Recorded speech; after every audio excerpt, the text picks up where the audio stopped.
Okay, well, this is a signature model. This is my signature model Strat, which vendors build for me and available in all good stores.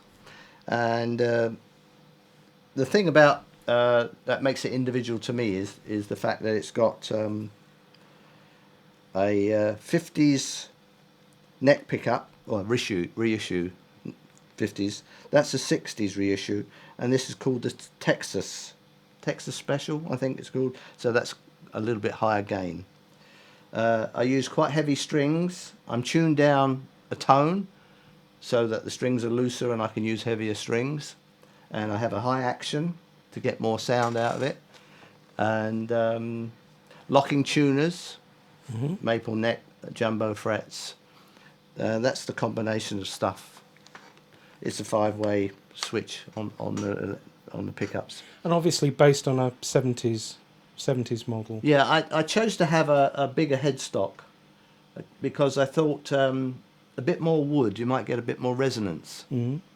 That's the only reason I went for the bigger headstock on it. Yeah, but you went for the locking tuners. Yeah.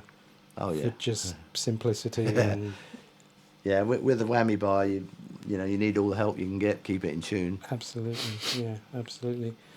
Yeah. Now my pedals are all by Full Tone of California, and Mike Fuller has been making pedals for me for a long time, since '92 I think was the first one I got from him. And just recently he made this one for me. I asked him to make a wah that you could set in one position. Right. Okay. So that's what that control is for. So. Right. So that's like half over. Yeah, that's right. Yeah. So it's already preset. This is the wah, obviously. This is the Deja Vibe, which is sort of the Bridge of Sighs sound.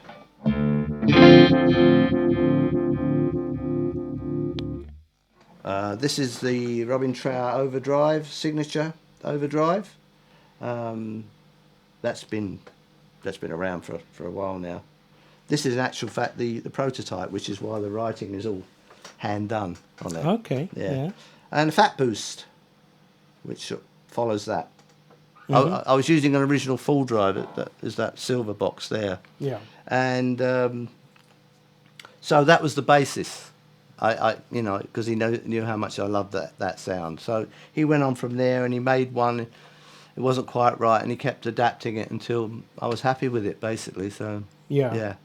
Do you use the mainly the overdrive from the pedal, or do you use the amp as well as a sort of I think it's a combination. I like to drive the amps. Yeah, because that's you can get sustain and what have you out of pedals, but really you don't get the real singing sound unless you drive the amps a bit. So as on this, for instance, I haven't got any drive on. It's just a volume boost, but it does change. It changes the tone.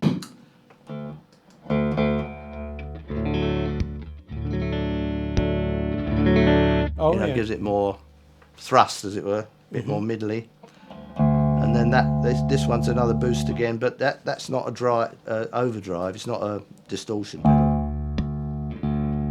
It's just more drive, basically. Right. Okay. So if the amps were up at sort of concert volumes, that would really give them the push that's needed. Sort of thing. Yeah, I think what I do with this pedal is it sort of takes the guitar sound, which on the neck pickup, which is what I use most of the time, it puts it into more of a mid-range, takes out all that bottom end that is unusable really. Yeah. On the neck pickup, Yeah. I noticed the bit of wood on the Bridge of Sighs. That's set at a tempo for Bridge of Sighs. Right, yeah. I see. So that's good. Otherwise, it gets knocked live. You know what I mean? And you've got the wrong speed. So that's a good idea to keep it at the right setting. That's a good old school sort of way of doing it. A bit of wood. A bit of wood. Yeah, there's nothing better. Going on to the amps now. Yeah. You said earlier that these were new. Yeah. I mean, I've had that, I suppose, a year, 18 months. This is brand new. I've only just had it a few weeks now. and this is the Blues Master, Blues Breaker, and I love it. It's great. Hand wired. It makes a hell of a difference. Really, really pure sound. Mm-hmm. Yeah. And the other amp is the... That's a 50 watt. I'm not sure what the number is. I think it might be 1989 or some name like that. 87, I think. 87, is it? I think it is, yeah. Anyway, that's a 50 watt, and that's a sort of a straight amp as well. It's got no preamp on it. So, you have to crank it to get it to really sing. Yeah. And they're very loud. They're very loud, these 50 watts. Yeah. And you run them together in concert, they're both on? I haven't used them live yet. I haven't used that combo live, as I've only just got this. Right. Okay. So I don't know, but in the studio I'm running them together. It's a great combination. So is your live rig actually different, or will you be taking... I'm going to try. I'm going to try this. Yeah, I'll just see if it's got enough oomph in a bigger place, you know what I mean? It's a great tone, but, I rely on... bit of oomph, because when you're in a 3-piece, it's like you need to make a lot of sound.